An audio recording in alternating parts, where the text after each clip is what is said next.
Hello all. So in this section we will look into the bean shell sampler. Okay. So let me create a fresh project. Not this. Test plan. Right add thread group. And here right click add sampler. See that there is something called bean shell sampler.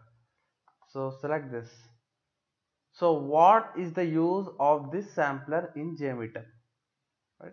So basically bean shell is a scripting language where you can actually manipulate the variables, or you can modify them, and you can pass them as a parameterization to the request. Okay, so you can actually write a logic to I mean you can write a basically bean shell scripting logic to define the variables or to manipulate the variables, or kind of. So scripting in the sense, it's a basically it stands in the similar lines of Java scripting itself, Java code, but a kind of little syntax variation, but you don't see much on this. Just go to Google and say bean shell scripting. There are a lot of documentation on this. Okay, but you need not panic about how to learn this bean shell scripting. So that is not our context or agenda. So we just need to write some basic loops, basic logics. Okay, in bean shell scripting, which lands which stands in similar lines of Java only. So you need not worry about that. Okay, so you can actually, if you see the bottom line here, it says, one second, following variables are defined for this script. Okay, sample result, response code, response message. Okay, these are the different variables are predefined for a bean shell script, where you can actually extract the response code of your previous request from the script. Okay, even you can extract the response message of your previous result from here. Okay, so manually what we will do is we will go add as the listeners and go to the request and see what is the response message, but from the script also you can pull that response message. Similarly, var stand for defining variable, or you can retrieve the variable or you can set the variable. Okay, after setting it you can pass that variable to the request as usual by just providing the syntax dollar open braces the variable what you defined here. Okay, so you can even actually define the variables here and you can pass it to your request, right? So let's start working, and let's define a few basic variable and see where exactly bean shell comes into picture in JMeter, right? So one more example I can give you is logins. If you have, however, usernames should be unique for each and every login, right? So we have handled this in our previous lectures by defining the unique IDs in an Excel sheet or config file, and from there we have parameterized it into our requests and we have executed, right? You can also do it. For example, take a username. Okay, you can add concatenate a unique number to that value and pass for each thread. If you are running for 100 threads, username 1 for first thread, username 2 for second thread. So basically you are concatenating the number so that username will become unique. Okay, without taking it from external source, from script itself you can concatenate that digit to your username and make it as a unique, and then you can pass it to the request. Okay, so that kind of things which we need a logic to make it happen, that we will be writing in this bean shell sampler. Okay, so where you can get the variable, manipulate it, make it unique, and again set the variable with that unique value and pass it to the request. Okay, we will just modify it and make as per our requirement. So all those will be done in a logic format with which JMeter supports us with bean shell scripting, right? So this is a powerful tool actually. If you utilize it properly, this will be very interesting. But most of the features you can do it with an JMeter UI itself, regular expressions, data driven, and assertions, most of the checkpoints you have with JMeter features as well. But even with scripting you can achieve those. For example, response message 200 is pass. I can even put an assertion, just say response assertion, and make sure the script is passing or not. Even with Bean Shell Sampler, you can retrieve that response code and you can put a logic here. If response code is 200, then pass, if not fail. Okay, so same thing we can handle with scripting also, right? So yeah, let's start with writing a basic variable and see how we can define all those. And let's also do example of making user id is unique by modifying it and passing each unique value for each thread we run. Okay, so let's start it. Fine, right? So let's start with printing in output. So if you want to see something in an output console, first of all open log viewer. Okay, options, click on log viewer, you will have this window open, and whatever you try to print here you can see visually the output here. Okay, in log viewer, right? So first, to print something in console, you can see that log, with help of log object log.info, I am printing, right? Colon. So run the script now. I'll just run start. Okay, Bean Shell Sampler, save. Yeah, you can see the output I am printing. Okay, so if you want something to print in output, you can give this command log.info. So whatever you provide inside it will be printed in the output. Fine. Make sure you write in double quotes. If you don't provide double quotes, script will fail. So next, okay, we will see how to define. Okay, let me write it a comment. If you want to write something in comments, you can put a double slash, so this will not execute. Okay, so now this is commented. Let me write here. 1 second. Syntax for printing.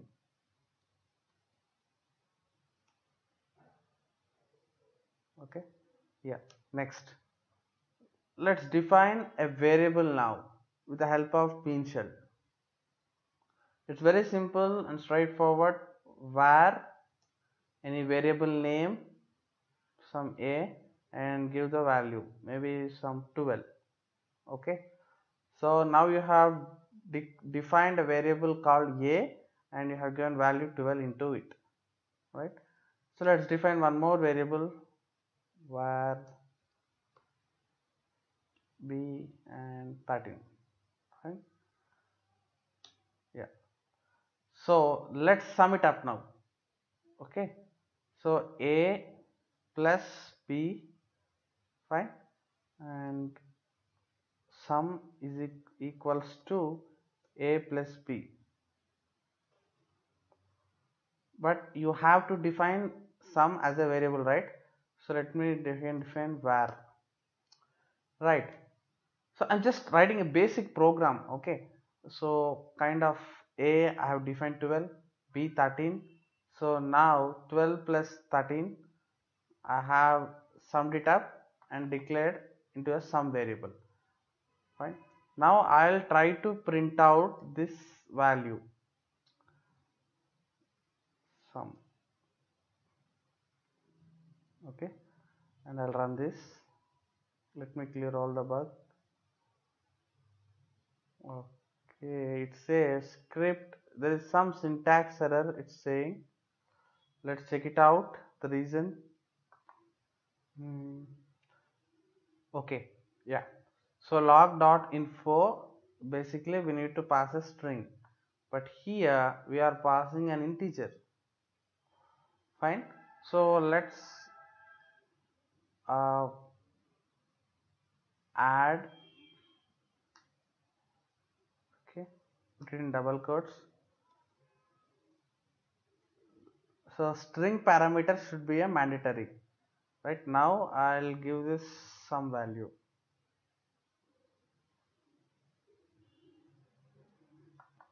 Right.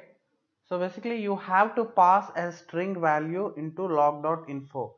So that is a mandatory parameter. So I am just saying adding two numbers or result is okay, right. So let's run this. Okay, now we can see that result is 25, 13 plus 12. This is the output. Okay, so just assume that you have taken two variables and you have manipulated and you have created third variable. Right, now let me put some summed value in the variable a. So how do you do that? It's very simple. Vars dot put. First you have to define in what variable you need to place it. I have to place it in a. Now in a variable I am passing the sum value. Okay, some variable value. So write down sum. Okay, so got it. So basically in this a variable I am putting the sum variable value, or let's do something. I'll change high here, something. I am putting other text now. Right now it's 12, right? So I am changing it to high. So this high will be placed into this variable, right? So when I print this now, if you want to retrieve that variable name, okay, so var dot get, provide the variable name, and that will be printed. So let's print it in the output log dot info. Okay, fine. So basically here we have summed two values and we have stored in the sum variable. After storing, I am changing the value of a variable to some other text, and I am trying to retrieve that variable. Fine. Now in my output I have to see value called high. So that's what I am printing, right? So let's see. Let me run this. Yeah, you can see high, and same value I'll try to retrieve before I put hi. Okay, so before I put these two letters into this a variable, I'll try to retrieve the a variable. This time it should be 12. So after I place this put variable, so I have changed it, so it should printed as this text. Fine. So I'll run again. Right, go back and see what happened. Okay, it's seen as blank value, right? I am printing result is 25. I think else dot get, if you define integer it will not accept is in bean shell. So let me okay, I'll not, okay, I'll remove this. Once again I'll change it here to something called by. Okay, and now I'll print out this again. I'll get this variable. Okay, right, so let me delete the earlier cookies. Okay, I'll run again. Yeah, hi and bye. So values keep on changing based upon this put variable. So this is how you use put and get for this vars variable. Fine. So basically you can change and at the same time you can retrieve. Fine. So we have seen, right. So now one more variable we have called CTX. Basically we call it as JMeter context variable, this one CTX. So these have a few methods, JMeter predefined methods. For example, you can actually get at what thread you are running now. For example, if you use 10 threads, at fourth thread, if you say ctx dot get thread number, output will be 4. Okay, so basically you can track on what thread you are. So these are JMeter based properties, right?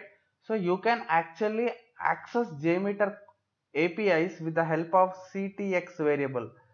Okay, I'll show the documentation where you get for this variable, right? So you can see it here, JMeter context variable, and for this, these are the different methods you can use with that.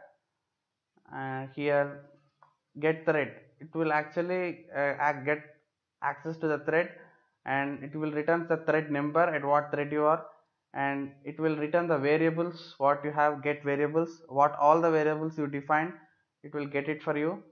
So these are the different methods that variable supports. So let's take the get thread number method. So G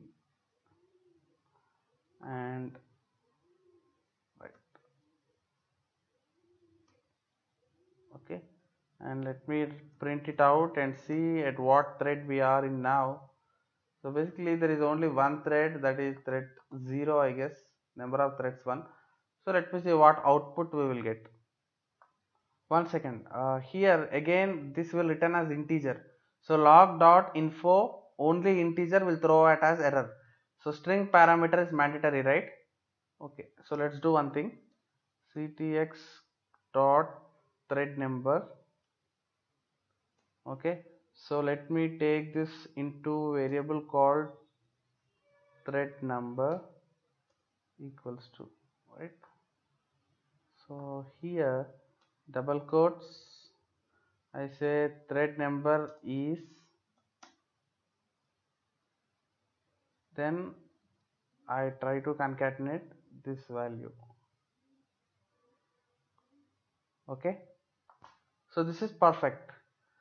Basically with the ctx variable I am getting the thread number and I am putting into this variable, and thread number is, this will get printed here. So basically now there is only one thread, that is thread number is 0, that we should see in our output. Yeah, you can see thread number is 0 and high, and result is 25. So this is how you can access a JMeter API with the help of CTX variable. So more about this you can just read this documentation and you can use the method whichever you want. Fine. So using this methods, let's try to create a sample program with LoadRunner web tools and pass the username dynamically. Okay, however for each thread you need to pass a unique username, right? So let's try to concatenate some value and make it as a unique and pass as a parameter value to the request. So let's see that example in our next session. Fine, thank you. Okay, so let's quickly start with our recording. Workbench. By now you are well habituated to record the script and playing back. We all know that we are running at 7070 port number, and let me use this use record controller this time. This will be recorded at here itself. I put it groups in new controller, come down, add suggested excludes. Right, let's start the server now. Yep, server is started. Let's go back to Firefox and hit the URL, click on sign up now, username, give anything, Okay, randomly I'm giving something here because we, however, we will actually parameterize it.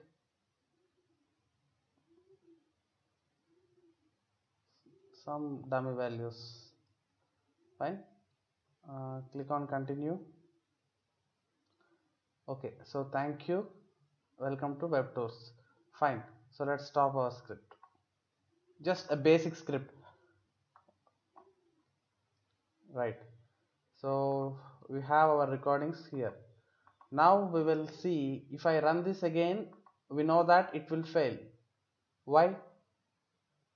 Because we have to make it unique every time.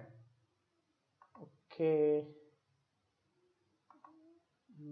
I think where are our username password? Here. Fine.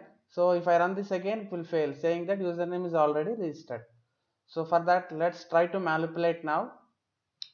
I'll create a variable now in test plan level. Okay, user defined variable. Click on add and I say user ID and value right, value I'll provide as uh, bean. Okay, so if I try to access the value here, dollar bean. Fine. So sorry, dollar user ID, right? So if I give this value user ID, the value in it is bean. So this will be printed here, and as this is a unique one, it successfully accepts. That's okay, that's cool. But if I go and say thread groups as 10, and now this group should run 10 times. So for first time, okay, it says unique, but for second time, it's already registered, it throws an error.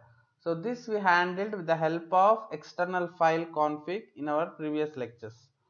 But here we will manipulate each and every time the user, we will manipulate the user ID each and every time with the help of bean shell scripting and pass a unique value into it. Let's see how we can do that. Okay, so first I'll try to get that variable user ID. Okay, as dot get user ID and log.info. Okay, let me print it out and see are we getting bean value or not. Okay, user ID validation, user ID creation, sorry. Okay, I'll run this now, delete it.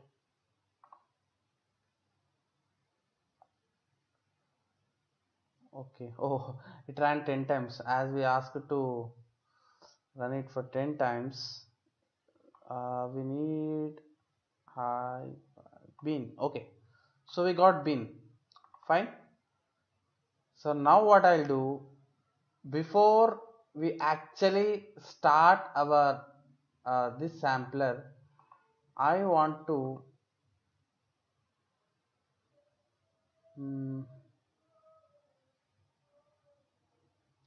okay, so where I'm now manipulating it, dot put and so this is the user ID, right? Just same syntax how we did here. So where is dot put user ID? You can have an access of user ID which you defined in test plan level. Okay, so now I'll pass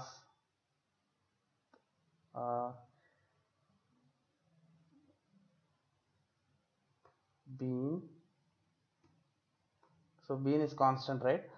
Now I'll concatenate with thread number. Okay, so did you understand now what I have done? So for first thread when it is running, user id will go, it will pull out the user id value, fine, and then it's not required now pulling out.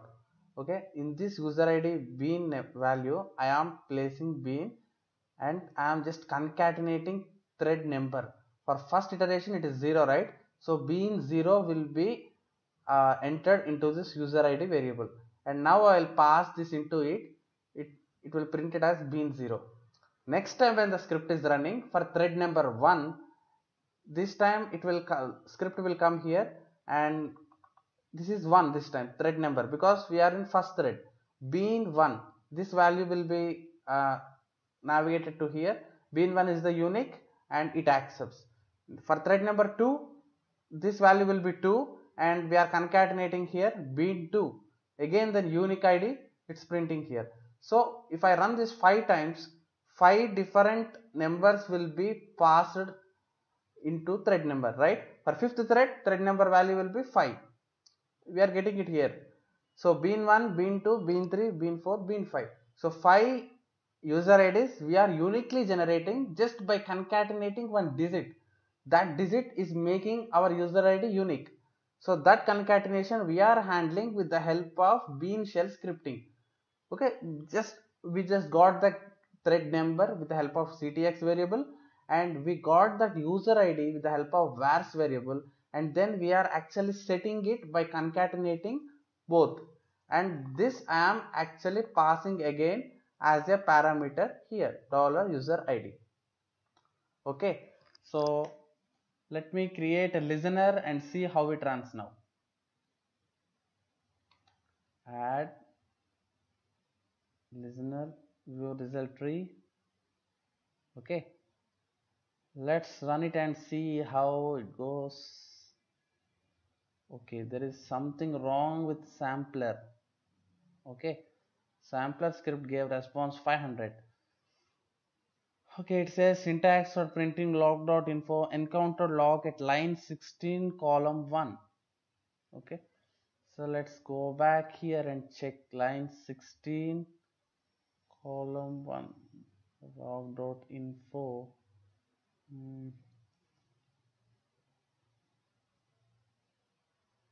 This is fine. First let's make sure our script is proper. Okay, because if this is okay, then we will actually import there. So let me run here and debug. Okay, and values what we got, bean get user id. Okay, it's looking fine. I'll say log.info get user id.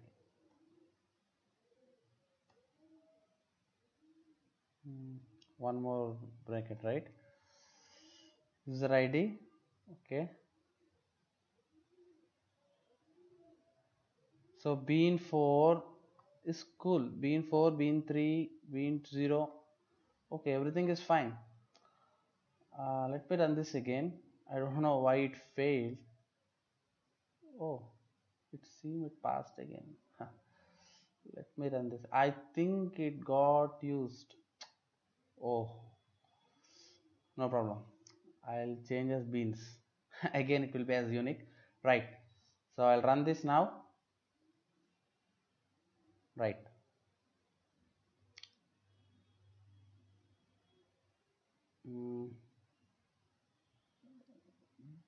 Vars.put beans and write view result tree. Okay, fine. Response data request. Let's go back and check what it passed as user id. Okay, check it out.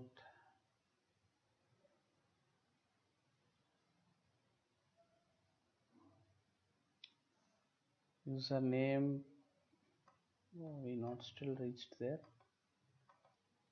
Yeah, username for first user id it went as beans 0. Are you able to see it here? Okay, and response we got here as welcome to WebTours family. That means it got successfully passed. Okay, we got the response and user ID created. Now let's go back and see for the second thread, beans1. Okay, this time it went with again unique username, and of course our output is response data. It says welcome. Fine. So are you able to identify it? For first request it went as beans0, for second request beans1, and for third request beans2, beans3 and beans4. Okay, so for each and every request it sent a unique username. Generally we handle this with the help of config file by entering all the usernames which are unique and we are passing, but without any external file. Okay, without any headache of creating multiple usernames and placing it in a file, passing it to the JMeter. I just simply wrote one bean shell scripting. I called the thread number, I just concatenated, and you see that every time it is adding some value to make it unique, and because of this unique user ID, the sign up request is getting executed successfully, and this is the result. Okay, so that's the power of bean shell scripting we have in the, especially in kind of login scenarios, or you will see this in also if you want to select a particular place. If you are flight booking website, if you want to select particular place, so each and every time in a drop down you can pass a value. That value, it will actually call it and book the tickets. Okay, basically if there are 10 options in a drop down, each and every time you say pass this option value, that you can do in bean shell sampler. Okay, so basically for each and every thread you can actually pass the unique values. Okay, so yeah, that's it about a bean shell sampler. And we also have bean shell post processor as well as pre-processor. Pre-processor lies in the same line. You can put all these values in pre-processor as well, and you can pass it into the request. But let's see what we can do with the post processor bean shell. Okay, so that's the only thing left. Even that has a good number of methods to be called without manually interpreting. Okay, so let's see the bean shell post processor in our next lecture. Right, so let me add bean shell post processor, and if you see, you can use ctx, vars, props and p or ev data log. These are the different variables you can use in the post processor script. So we have seen ctx, vars in the previous lectures, right? Props is nothing but it stands in the similar lines of variable only, but only difference between props is nothing but properties, JMeter properties. Vars is nothing but JMeter variables. So basically the only difference between these two is, if you have multiple thread groups, for example we have only single thread group now. If you have 3 thread groups, the value in the third thread group you can access it from the first thread group if it is a JMeter property. Okay, but variables are unique to each thread group, but properties are common to all thread groups. Okay, so properties are defined basically in test plan level, and variables you can define in thread group level. That's the only difference. And the syntax, if you use props.get, props.put, for example, in the place of vars, just put the props object. That's it. Same syntax to get the value and to set the value. So that's the reason I'm not just writing it. It's the same. Both stands on the same line. I prefer you go with making unique variables for each thread group and stick to the variables only. Okay. So one more thing is the previous. Okay. So basically we can actually get the previous result. So when we have successfully ran it and there is some sampler result generated. Now we can actually pull out that result with the help of this variable p or v dot. If you want to know what is the response code of your previous request result. Okay, you can give like this: get response code.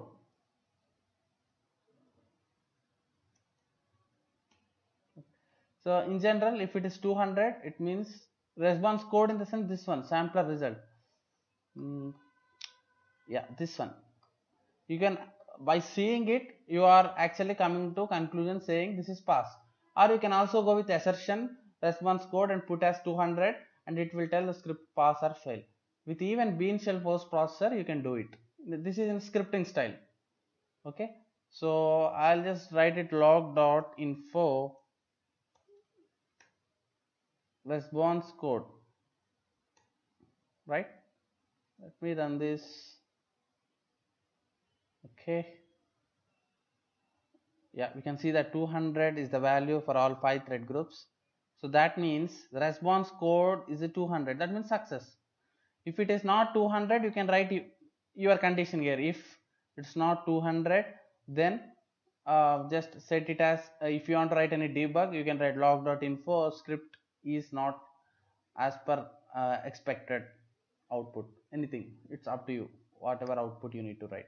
Or you can, if it is not 200, set a variable and write it as false. Okay, now define a variable here.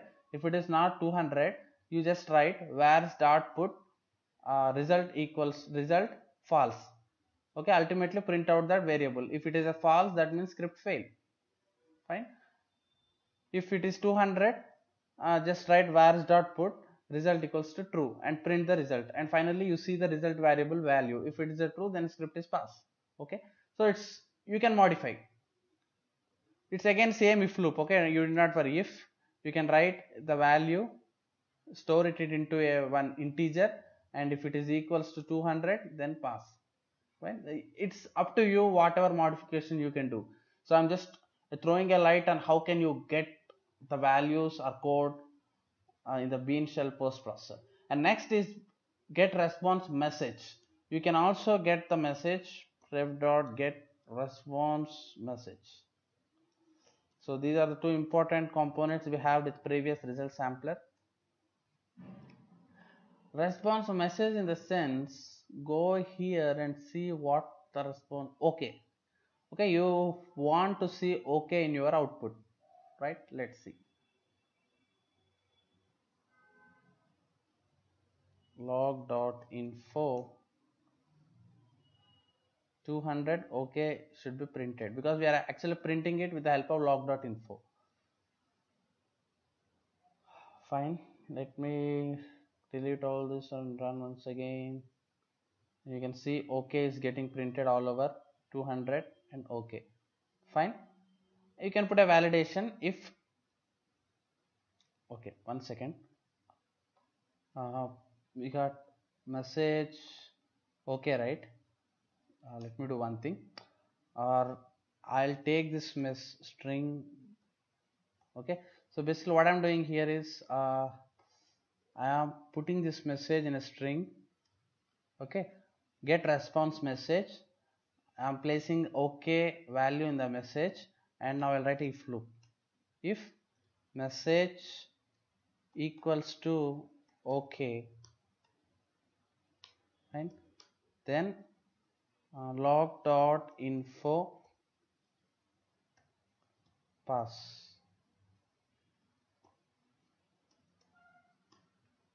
Fine, and also you can set a test plan level one variable, and you can say result.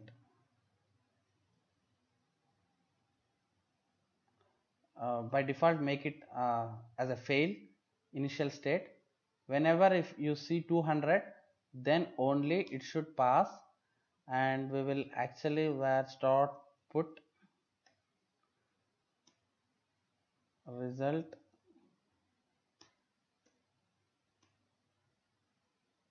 pass. Yeah, result only, right? Or smaller caps. Okay, capital letter. Right, so what I'm doing here, I'm just getting the message, it should be okay, then only print output in the pass and set the variable result with pass. Okay, yeah, let me save all this and run it again. You can see 200 pass. Okay, 200. Okay, that means pass. Thread group number 1, right? You can see all those getting executed. Fine. So where we are, right? So ultimately we are putting a variable pass into it, and if you try to get it log.info, so however you got it here, right? Yeah, this you can place here.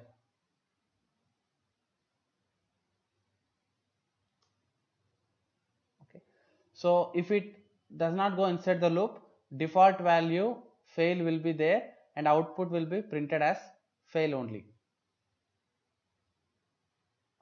Okay, if you just try to print an output, it still say fail, because if it does not go inside the loop, once if it goes inside the loop, then we are properly setting as pass into this result, right? You can see that it's pass.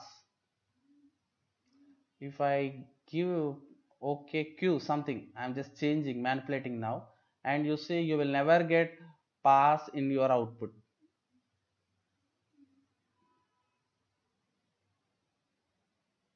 Okay, you can see it out, there is no text called pass.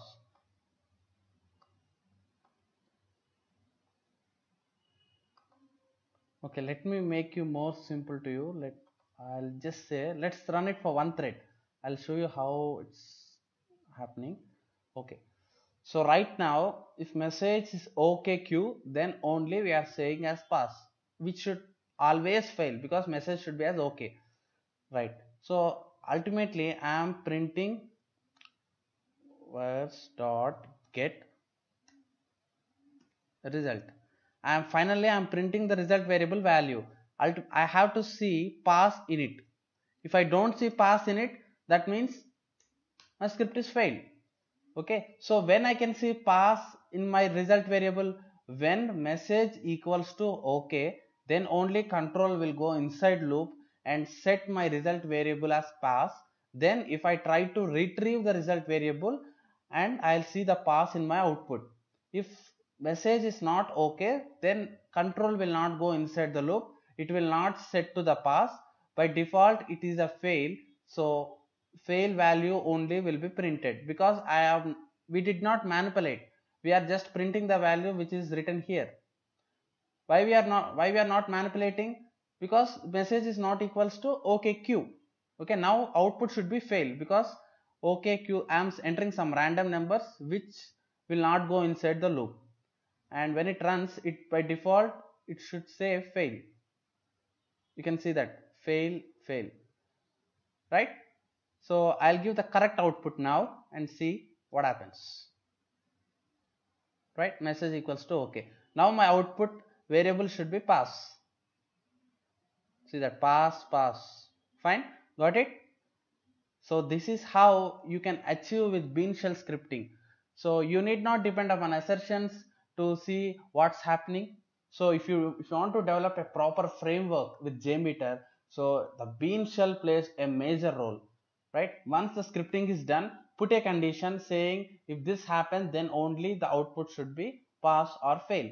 Now ultimately you can go to the logs and see, you need not worry what happened inside it.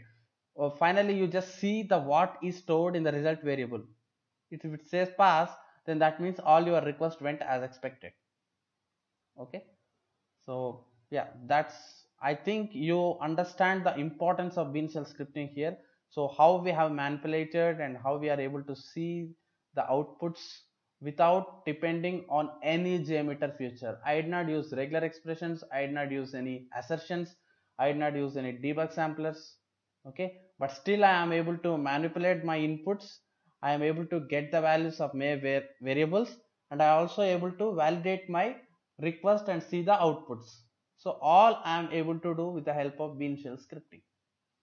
Okay, yeah, that's pretty much about bean shells topic. Okay, you can leverage and extend by just exploring the methods you have in it. Okay, yeah, that's it. Thank you.